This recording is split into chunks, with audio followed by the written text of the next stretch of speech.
Hello বন্ধুরা, তোমাদের সবাইকে নমস্কার। তো দেখো, মানুষ বলে কাজ করা খুব মানে ইজি কোনো দিনই না। কাজ করলে সবারই কষ্ট, কাজ না করলে কিছুই না। যারা কাজ করে না তাদের পক্ষে কিছুই না, যারা কাজ করে তারাই বলতে পারবে যে হ্যাঁ, কাজ করা কিন্তু মানুষের বাড়িতে কিনবে একটু বাসন এসে দিতে লাগে, সেটা আমরা জানি। বাসন পরে কাজ সেটাও না, আরও অনেক কিছুই করতে লাগে, অনেক কিছু কথাও শুনতে লাগে। সবসময় মানুষের কথা শুনে চলতে লাগে, মানে এতটা যে মানুষের কথা শোনা লাগে সেটা আমরাই জানি। যারা কাজ করে এই লাইনে তারাই জানে। আমরা এত প্রচুর পরিমাণে একটু যদি এদিক থেকে ওদিক হয়ে না আসতে লেট হয়ে যায় না, এতটা কথা শোনায়, সেটা আমরাই জানি, হয়তো অন্য কেউ জানবে না। কারণ অন্য কেউ তো বাড়িতে বসে আরামসে খাওয়ার দাওয়ার খাচ্ছে, তারা কিছু বুঝবে না। আমি যেরকম খাওয়ার বানাই, বাসন মাজি, আবার ঝাড়ু পোছা করি, তো আমার এটাই কাজ। আমি লোকের বাড়িতে এটাই কাজ করি। আমার হয়তো পড়াশোনা নেই, তাই আমি বড় কিছু কাজ করতে পারছি না। হয়তো বা পড়াশোনা থাকলেই বা কী করতেন, কিন্তু আমাদের কপাল খারাপ, তাই আমাদের কিছু হতোই না। তাই ভগবান আমাদেরকে পড়াশোনা শেখায়নি, পড়াশোনা শেখানোর জন্য কিছু করেনি। আমাদেরকে বলি, কেউ কি কোনো দিনও ভুল বুঝে না। ভুল বুঝলে যে নিজের যন্ত্রণাটা বাড়ে, সেটা কিন্তু দেখা না।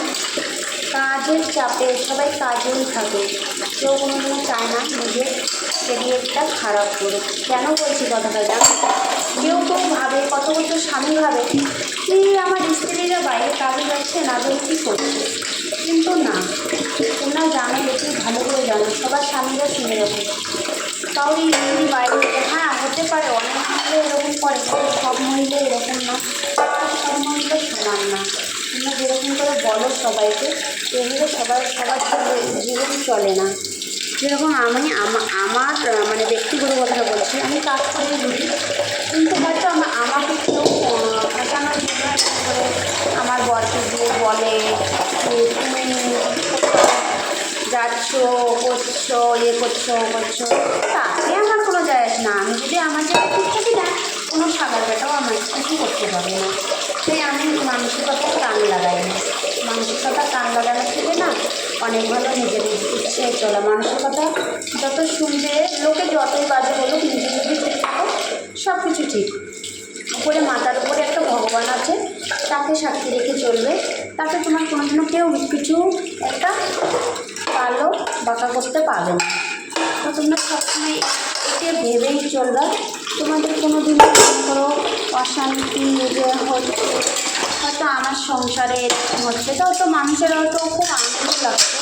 তো আমি আশা করছি যারা এই কাজটা করছো, এখন বাজে প্রায় 12:50, তো আমি কয়েকদিন থেকে রান্না করে দেই না। আমার সংসারে প্রচুর পরিমাণে অশান্তি হচ্ছে, ঝড় তুফানি যাচ্ছে, তো আমি কয়েকদিন থেকে রান্না ভিডিও তো আমি দিতে পারছি না। কী করবো, সামলাবো, এদিকে সামলাবো, কী করবো ভাবে পাচ্ছি না। আমরা দুটো বাচ্চা সামলাবো, কী করবো কিছুই ভেবে পাচ্ছি না। তাই আমি ভাবছি কী করে কী করবো, কী করলে সব কিছু ঠিক হবে। ভগবানের কাছে একটু আশীর্বাদ করছি, তোমাদের কাছে একটু ভালোবাসা খুঁজছি। যদি তোমরা একটু ভালোবাসা স্নেহ দাও, যদি আমাদের সব কিছু ঠিক হয়ে যায়। আমার বর বলে, ভিডিও বানাস কেন তুই, এরকম নোংরা ভিডিও, এটা থেকে নোংরা বলো। আমি এভাবে কাজ করে ঘুরছি, বাড়িতে খাবার বানাই, ঝাড়ু পোছা মোছা সব কিছুই করি। হয়তো কেউ বলি এটা কি বাজে ফোন কাজ করে। তো তোমরা সবাই ভিডিওটা ভালো লাগলে লাইক, তুমি শেয়ার করো, বেশি বড় করবো না ভিডিওটাকে। টাটা।